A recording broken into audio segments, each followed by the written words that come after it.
Hello and welcome back to your channel Physics Safari. My name is Abhishek and I believe you guys are doing good and studying well. So kids, today we are into the second lesson on the rotational motion. In the previous video, which was mostly an introductory video, I have discussed what is the meaning of rotation and rotation plus translation, which is rolling, and how the parameters of rotational motion are different from the linear motion, which already we have discussed in the circular motion. ये हमने चर्चा कर लिया था. Today, I want to introduce a new term in the rotational motion और आप देखोगे उस term को sorry, but before directly getting to that particular term, let me tell you something about the kinetic energy of the particles in the rotational motion. क्योंकि हमने force का बात कर लिया था, acceleration का बात किया था, velocity का बात किया था, आज हम लोग बात करेंगे उसके energy का, because if a particle is having some motion, it will have some energy, right? और हम उसी energy का चर्चा बच्चों आज करेंगे आज की वीडियो लेसन में, ठीक है जी? तो चलो फटाफट हेडिंग डालो, kinetic energy of RBD, rigid body of the body in the rotational motion. In rotational motion, when I use the word RM, that is a rotational motion, just in order to save a bit of time, है ना? और yesterday I have also told you that the easiest RBD that we have is a rod. तो हम इसका चर्चा, energy का चर्चा rod पे ही करेंगे. Later on we gonna make it sort of common to all of them और उसको हम जनरलाइज तरीके से बाकी बॉडीज पे भी करेंगे. बट आज हम स्टार्ट करेंगे kinetic energy on the rod itself, ठीक है? तो kinetic energy of the in the rotational motion for a rod. तो लेट अस से बच्चों, वी हैव अ रॉड, एक हम रॉड ले लेते हैं, ठीक है? Now let us say that it is allowed to rotate at about this axis, और एक्सिस मतलब पॉइंट मींस इसको मैं सर्कल दे दूं, it means the axis is outside the plane, इस बोर्ड के आउटसाइड द एक्सिस है, ऐसा कुछ है ना, आप ऐसा समझना उसको. अबाउट दैट वो ऐसे रोटेट कर रहा है. तो लेट मी शो यू कि हाँ भैया ये ऐसे ओमेगा से रोटेट कर रहा है. This is a sense of rotation, give you a sense of rotation about this axis which is at this end of the rod. Now each particle will have the linear velocity and they would be different. मैंने कल बताया था कि angular parameters like omega, alpha, theta would be same for all the particles on of a particular body, but उसके linear parameters will be different, वो अलग अलग होंगे. हमको ये बात अच्छे से कल हमने समझ लिया था. तो let us say guys, I have a point over here, एक छोटा सा एलिमेंट ले लो यहाँ पे, है ना, छोटा सा element at any distance x मान लो. Now this particle would be having some linear velocity, वो आपका इस तरफ होगा v, all good. And likewise, each particles will be having some linear velocities, and this linear velocity should be equals to what? X omega, that is r omega, and r over here is x. ठीक है ना जी? Okay. तो if I talk about this, इसका छोटा सा मास ले लो, dm, है ना? Let the length of the rod be L, total length L मान लो, और total mass मान लो आप m मान लो. कोई दिक्कत इसमें अभी तक हमने को होना नहीं चाहिए, है ना? तो देखो, what is going to be the process of finding the kinetic energy of the entire rod? Kinetic energy is a scalar quantity. हम क्या करेंगे? I'm going to find the kinetic energy of one small particle, elementary particle का निकाल लेंगे, and then we would just add them up. क्योंकि यहाँ पे तो साइन का पंगा है नहीं, तो हम सीधा सीधा उसको ऐड कर देंगे, है ना जी? Okay. So let us suppose kinetic energy of this one. इसको मान लो kinetic energy 1. इस छोटे का मान लो कुछ भी, है ना? तो that should be how much? Half dm, छोटा सा मास, v square. तो v स्क्वायर बच्चों कितना लिख सकते हैं? What could I right in place of v? x omega. तो आपका जो काइनेटिक एनर्जी 1 इस पार्टिकल का हो जाएगा, that is gonna be half dm x omega whole square. That means I can write it as 1/2 x square dm omega square. कोई दिक्कत नहीं है ना? बहुत अच्छे. तो likewise we can have the kinetic energy of the various particle. तो हम वैसे ही कर सकते हैं no. Kinetic energy 2 is gonna be 1/2 x1 की जगह x2 होगा. तो मान लो कि x2 है होल स्क्वायर और उसका मास कुछ dm रख लो, जो भी मास रखना आप रख लो, और ओमेगा तो सेम ही होगा, है ना? So we can have n number of particles अपने को वहां पे होगा. तो if I want to get the total kinetic energy, what I need to do is I'm gonna add all of these. तो इसका ऐड करने का जो बेसिक तरीका है, हम क्या करेंगे? क्योंकि these are the discrete particles, हर एक पार्टिकल का हम इंडिविजुअली ले रहे हैं बच्चों, तो इसको ऐड करने के लिए सिग्मा लगा देंगे, और सिग्मा लगाने से क्या हो जाएगा? xi dm omega square. i को हम 1 to n रेफर कर सकते हैं. नॉट अ बिग डील, कोई इसमें दिक्कत वाली बात अपने को है ही नहीं. तो kinetic energy is gonna be how much? Omega is a constant, omega is similar sorry same for everything. तो ओमेगा स्क्वायर को आप बाहर ले लो. समेशन ऑफ आपका क्या, सॉरी एक्स स्क्वायर है, माय बैड है ना, ऐसा लिख लो. तो इन जनरल क्या हो जाएगा? X square dm. आप समझ रहे हो? ठीक है ना जी। अभी देखो, सो this is gonna be the kinetic energy of the entire rod. अभी मैं सिग्मा को हटा नहीं रहा हूं, ठीक है, I am not removing it, reason समझाता हूं, ठीक है, ध्यान से सुनना। If a body is moving in the linear direction, translatory motion कर रहा है, और उसका मास है m और उसका वेलोसिटी है let's suppose v, then the kinetic energy of that कितना हो जाएगा, half times mv square. If I would write this a little in the this way, half, या फिर इसको ऐसे लिख लो, v स्क्वायर में ऐसे लिख लेता हूं, हाफ m, कोई दिक्कत नहीं है ना। Let's have a look at this one, यहां पे देख लो, if you look at this one you should be getting what, कुछ हमने गड़बड़ कर दिया क्या, हाँ, a half we have missed, okay, a half हमने यहां पे मिस कर दिया, तो इसको लिख लो, है ना, ठीक है, ओके।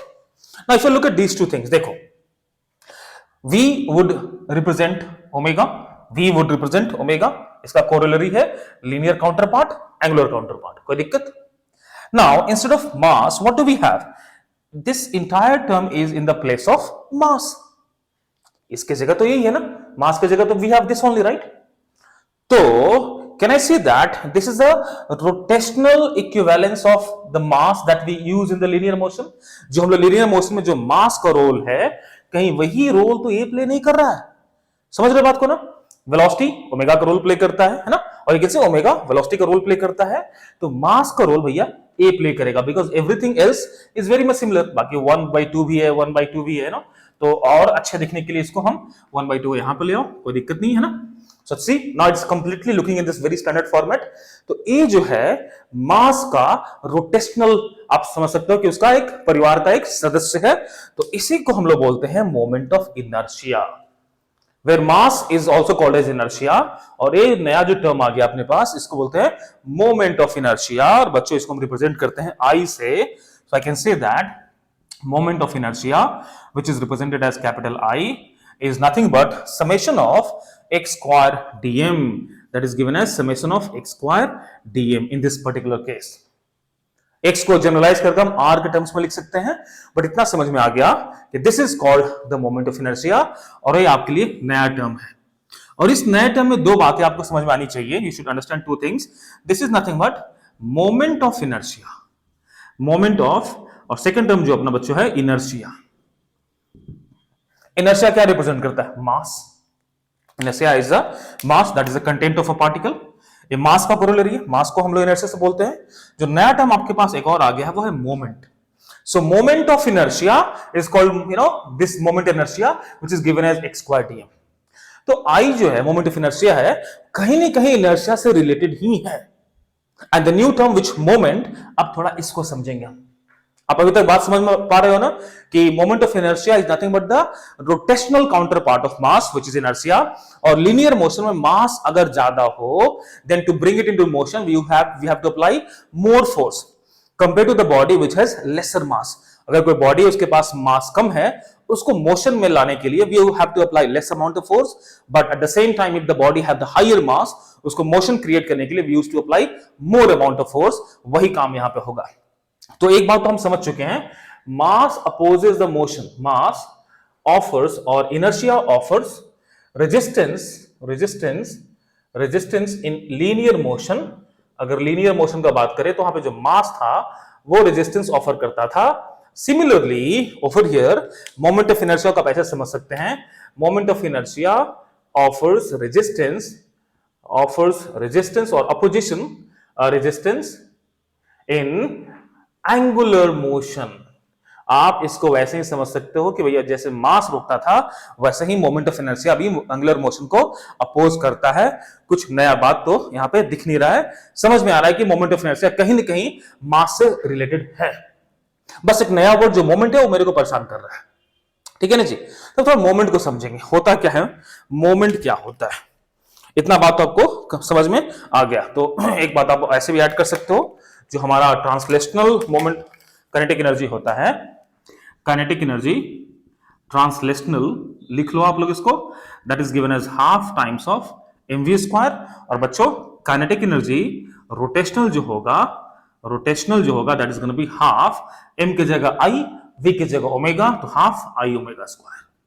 ये दो बात आपको बहुत ही क्लैरिटी से पता होना चाहिए, है ना। ये बात बहुत ही क्लैरिटी से आपको पता होना चाहिए कि ये ट्रांसलेशन है और ये आपका रोटेशनल काउंटर पार्ट है। ठीक है जी, चलो अब थोड़ा हम लोग आगे बढ़ेंगे, मोमेंट को समझेंगे। भैया मोमेंट क्या होता है, जो वर्ड नया मोमेंट आ गया ना आपको परेशान करने के लिए, इसको थोड़ा समझ लेंगे।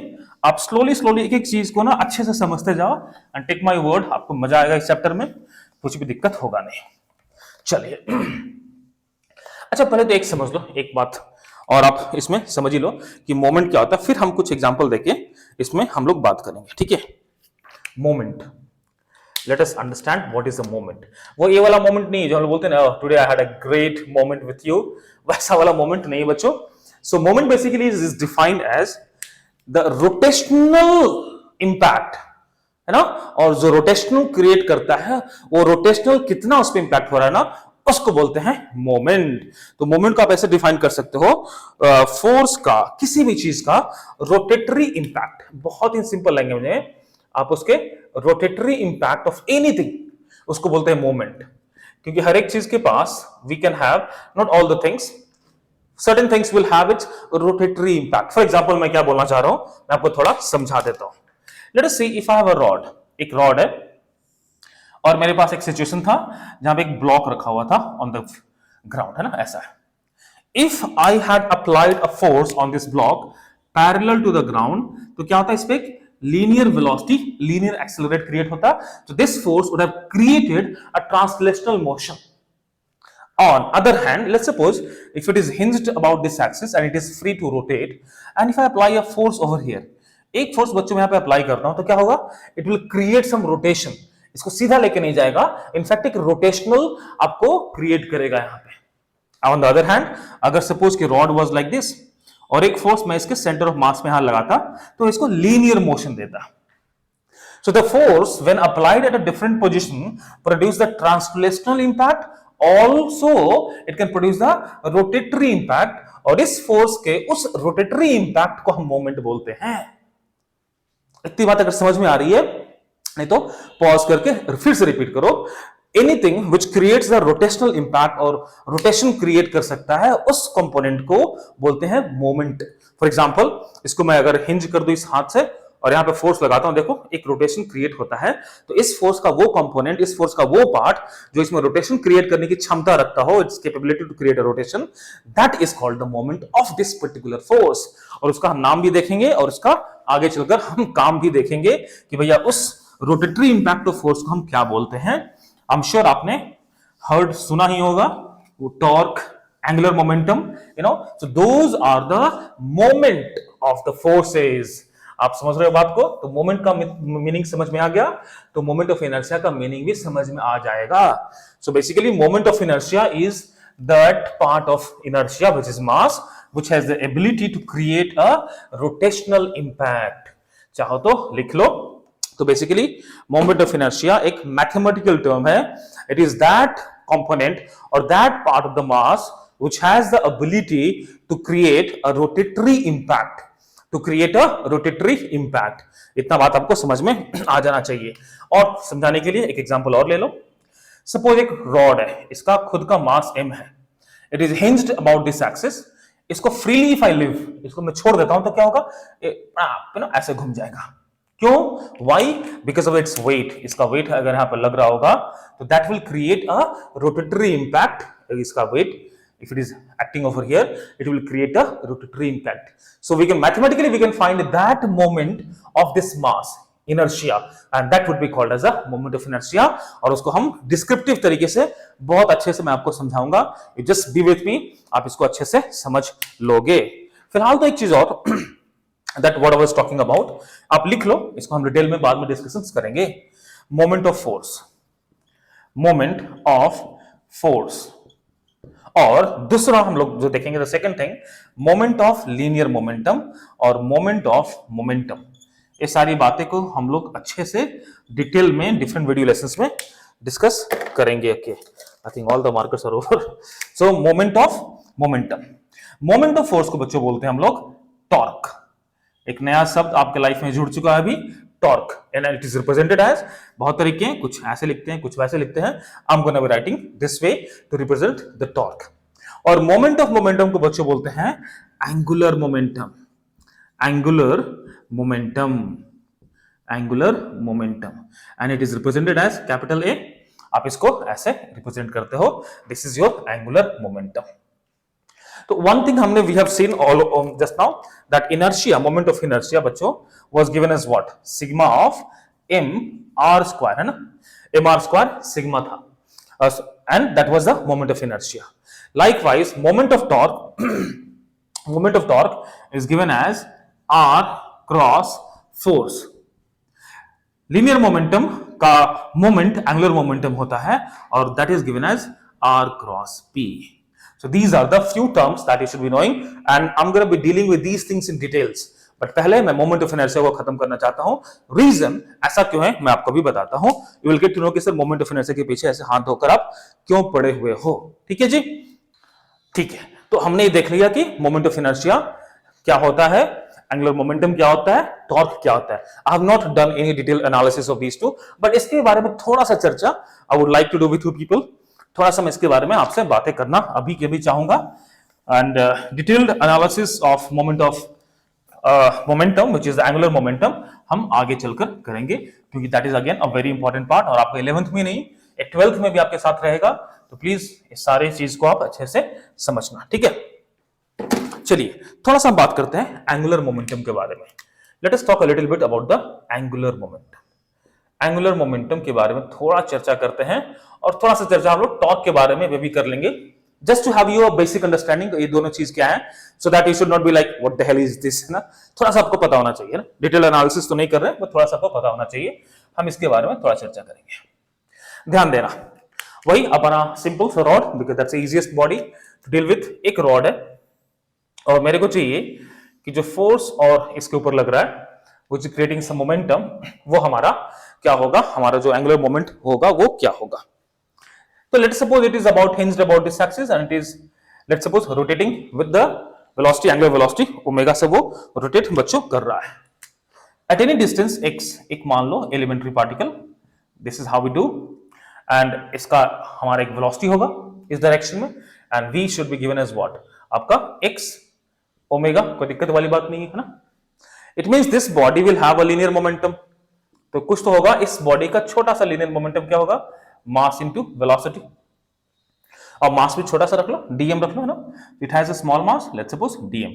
टोटल का mass m and the length of the rod I am taking it small l, क्योंकि angular momentum we know it is a capital L, तो कहीं ना कहीं कोइंसाइड कर जाएगा, इसलिए हमने उसको स्मॉल m मान रखा है ना जी. ठीक है, तो this should be given as what, dm. V is what, x omega, so let it be this way, है ना. All good?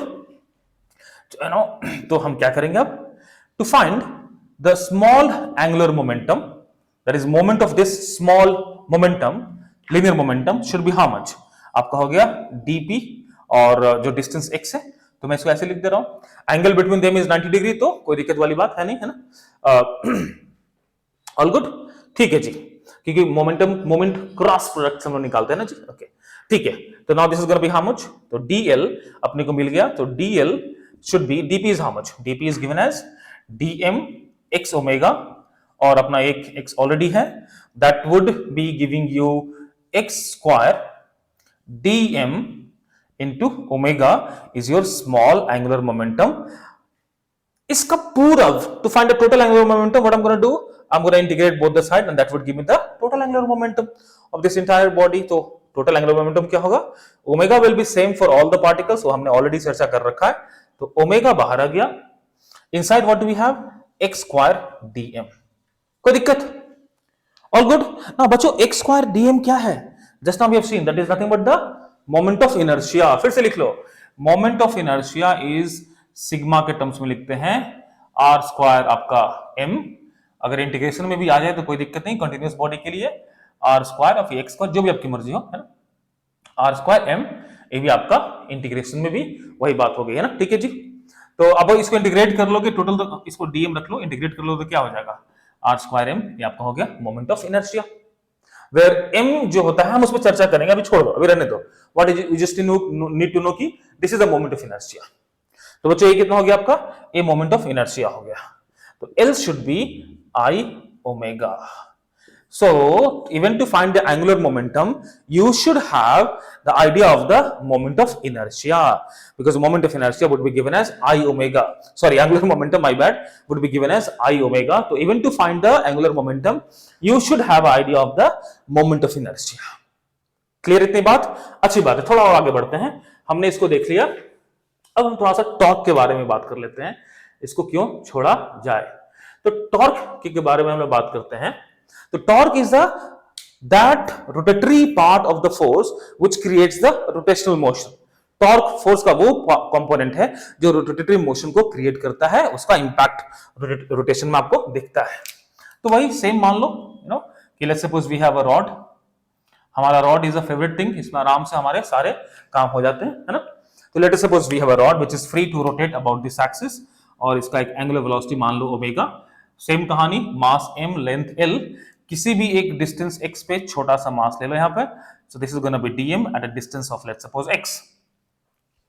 All good. अब देखो, it will have a velocity and it will have a force, it will have acceleration, tangential acceleration. तो we know that tangential acceleration क्या होता है? Tangential acceleration क्या होता है? R alpha. R alpha, alpha मान लो, इसको मेगा तक अल्फा ही मान लो भैया, लिख लो, कोई दिक्कत नहीं है ना. तो ए टेंजेंशियल कितना होता है? R alpha. तो the force in the tangential direction should be given as what? इस छोटू भाई का थोड़ा सा मास m dm ले लो, और r की जगह x है आपका, तो x अल्फा. ये हो गया आपका tangential force. Likewise we will also have a radial force, and radial acceleration कितना होता है बच्चों? r omega square. In this case r is equal to x. Now तो रेडियल फोर्स कितना हो जाएगा? AR और dm इंटू AR, तो dm आप रख लो, और AR कितना हो जाएगा? x omega square. So this is also going to have a radial force and a tangential force. Tangential के वैल्यू अपने को पता चल गया, dm x alpha. This is going to be dm x into alpha. Alpha is the angular acceleration. All good. अब देखो, this component of the force, that is radial force, will not be producing any sort of torque. वो torque में कुछ भी भागीदारी नहीं निभाएगा. It will not contribute to the torque. हम इसके बारे में और भी डिटेल एनालिसिस करेंगे आगे चलकर, बट इतना समझ लो अभी ये टॉर्क में, क्योंकि ये इसके बीच का एंगल जो है वो 0 डिग्री है, तो इसको x और इसके बीच का एंगल 0 डिग्री है, तो this is not gonna be participating in creating any rotatory impact. वो जो क्रिएट करेगा बच्चों, that would be done by the tangential force. यही भाई साहब हैं जो टॉर्क क्रिएट कर सकते हैं, रोटेशनल मोशन क्रिएट करवा सकते हैं. इतनी बात तो क्लियर है. अपने को पता है कि moment of force is called as torque. is called as torque. तो टॉर्क को हम क्या लिख सकते हैं? R cross that component of the force which can create the rotatory impact. R is x, force is this way. तो दोनों के बीच का एंगल 90 डिग्री है, तो you can simply say that the value of torque will be given as RF. और इस case में R कितना है? x है, तो आप इसको लिख सकते हो x into f. कोई दिक्कत वाली बात नहीं है. ठीक है जी. Now for the small element of mass dm and at a distance of x having a force dm x alpha, हम इसका टॉर्क इजीली निकाल सकते हैं. तो छोटा सा टॉर्क कितना हो जाएगा बच्चों? d tau should be given as what? Force, that is you can say x into f. x ले लो, फोर्स कितना है? dm x alpha. so छोटा सा टाउ जो होगा बच्चों, alpha x square dm.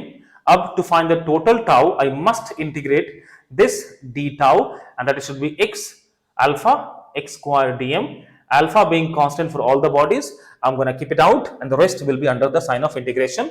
And आपको इतना तो समझ में आ ही गया होगा देखकर कि sir this is your moment of inertia. This is your moment of inertia बच्चों.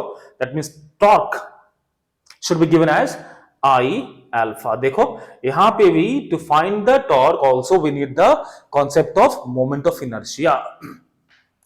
So that is the reason why in this topic the moment of inertia becomes the most crucial integral part, और उसको हम अच्छे से समझेंगे, detailed में समझेंगे.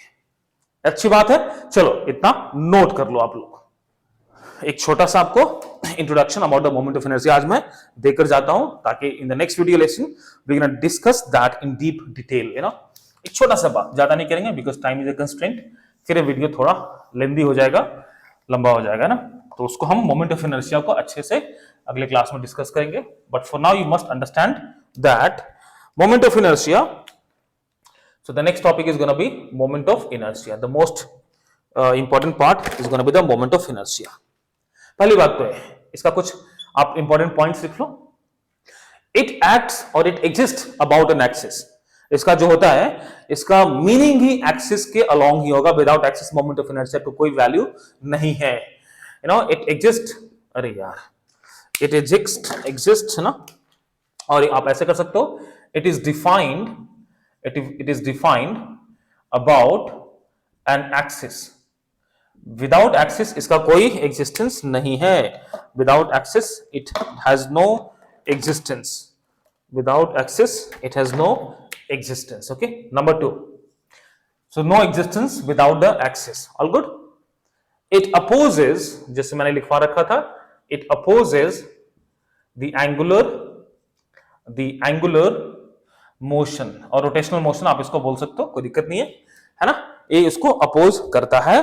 And finally it is given as I is equals to mr square. अब थोड़ा समझते हैं यहाँ पे r और m का क्या रिलेशन है बच्चों. So let's suppose this is the axis about which we have to find the moment of inertia of a mass. और मान लो कि मास यहाँ पे रखा हुआ है. This is your mass and the distance between this axis about which we have to find the moment of inertia. बच्चों let's say that is tick tick tick tick tick r है. Then moment of inertia of this mass about this axis will be given as mr square. तो इसके बाद जो moment of inertia होगा that would be given as mr square. दो तीन बातें और समझ लो. Moment of inertia depends upon the mass as well as the distribution, the distance of the mass. तो mass distribution पे भी बहुत ज्यादा इसका impact होता है. तो आप फोर्थ पॉइंट जो आप बच्चों आप लिखोगे, you know, it depends on mass and the position of the mass. Position of mass. अब पोजीशन ऑफ मास को हम लोग क्या बोल सकते हैं? Mass distribution. Position of mass का मतलब क्या हो गया? इसका मतलब हो गया मास डिस्ट्रीब्यूशन. मास डिस्ट्रीब्यूशन पे डिपेंड करता है. और मास डिस्ट्रीब्यूशन का मतलब हो गया बॉडी के शेप और साइज पे डिपेंड करता है. तो बॉडी का जो शेप एंड साइज है is of utmost important. You know, shape and size of the body, shape and size is of utmost important. बहुत ज्यादा इंपॉर्टेंट है. is of utmost importance. आपको दिमाग में रखना चाहिए ये बात कि भैया moment of inertia figure out करने के लिए शेप एंड साइज बहुत बहुत ज्यादा इंपॉर्टेंट होता है. Now this is one of the reason why the center of mass का concept is not valid in the rotational. वो linear translational motion के लिए, particle mass के लिए या फिर system of particles के लिए when it was conducting in the moving in the translation, तो वहां पे मैटर करता था. But in rotation centre of मास का मान के चलो कि कोई स्थिति में नहीं होगा. हाँ, in certain cases we can use that, but centre of mass is effectless. The reason being इसके शेप और साइज में फर्क पड़ता है और मोमेंट ऑफ इनर्शिया उसके शेप एंड साइज पे डिपेंड करता है. एक छोटा सा एग्जांपल समझाता हूं आपको. लेट्स सपोज आपके पास ऐसा कुछ है ना, आपने एक स्ट्रिंग में, एक धागे में, एक रस्सी में एक ब्लॉक आपने बांध रखा है. मैं बोलूंगा भैया आप इस एंड से, एंड ए से आप इसको होल्ड करो और घुमाना स्टार्ट करो. Okay, if the length of the string is small, shorter, आप उसको इजीली घुमा सकते हो. बट अगर मैं इसी लेंथ को काफी लंबा कर दूं, you know, it's gonna be huge. अब क्या बोलूं, घुमाओ, आपकी बैंड बच जाएगी. You know, because now the distance has become more, length आपका ज्यादा हो गया, तो मोमेंट ऑफ इनर्शिया ज्यादा हो गया. और हमें पता है कि मोमेंट जो इनर्शिया है that opposes the rotational motion, उसको अपोज करता है. तो if I make you ask you, और मे बी एक चेन ले लो, आयरन चेन. यू नो, आप जिम में देखते हो, जिम में वैसे ऐसे करते रहते हो ना, देयर इज एक्सरसाइज व्हिच, उसमें आपको कौन सा कांसेप्ट है? ऑब्वियसली मोमेंट ऑफ इनर्शिया का अपना बैंड हो जाता है वो ना. If I ask you to rotate one छोटा सा रोप, कितना ही मोटा हो, आप उसे घुमा सकते हो. अगर उसी रोप को मैं बहुत ज्यादा लंबा कर दूं और काफी ज्यादा थिक रॉड है, थिक रोप है, if I ask you to make it rotated, आपकी लग जाएगी लंका. क्यों? क्योंकि इसका मोमेंट ऑफ इनर्शिया बहुत ज्यादा हो गया और वो आपको अपोज करेगा. It means you have to apply more and more force. मेरी बात आपको समझ में आ रही है? Please let me know. ठीक है, तो अभी हम इधर ही रुकते हैं. We can stop now here itself. Next class में I am going to discuss deeper about the moment of inertia. तो आप अच्छे से अभी तक जो भी मैंने 2 लेसन्स पढ़ाए उसको ढंग से समझ लो, क्योंकि each and everything is important.